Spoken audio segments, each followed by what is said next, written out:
Chers membres d'Église et chers amis, bonjour. Au chapitre 10 de l'Évangile de Jean, au versets 17 et 18, nous pouvons lire ces paroles de Jésus. « Si le Père m'aime, c'est parce que moi je me défais de ma vie pour la reprendre. Personne ne me l'enlève, mais c'est moi qui m'en défais de moi-même. J'ai le pouvoir de m'en défaire et j'ai le pouvoir de la reprendre.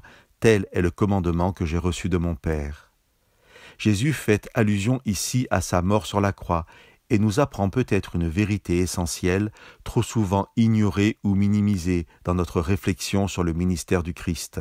Ce texte souligne la parfaite maîtrise et souveraineté de Jésus sur sa mort.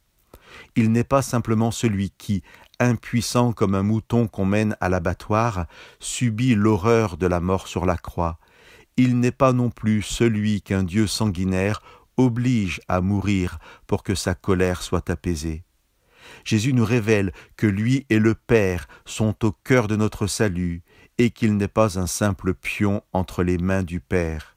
Jésus nous dit que durant tout le temps de son ministère, de son incarnation, il a choisi librement de vivre ce don de sa vie, mais qu'il avait aussi la possibilité de mettre fin à sa présence parmi nous s'il le désirait.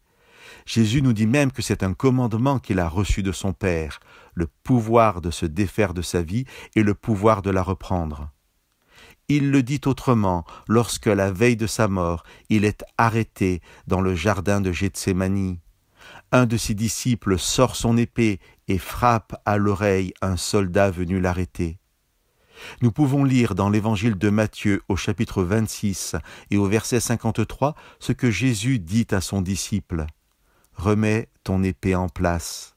Penses-tu que je ne puisse faire appel à mon Père, qui mettrait aussitôt à ma disposition plus de 12 légions d'anges ?»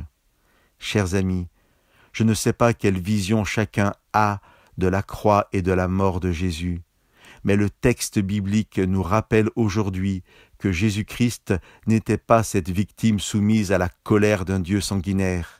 Il était le Fils éternel qui, d'un commun accord avec son Père, avait choisi de se faire pleinement homme et de montrer par sa vie et jusqu'à sa mort l'amour de Dieu pour nous. Que nous n'ayons donc aucune crainte, aucune raison de ne pas nous approcher d'un tel Dieu et de ne pas saisir pleinement ce salut offert à ceux qui l'acceptent, puisque Jésus, qui avait le pouvoir de ne pas vivre la croix, a accepté volontairement cette mort pour nous sauver. Que Dieu vous bénisse.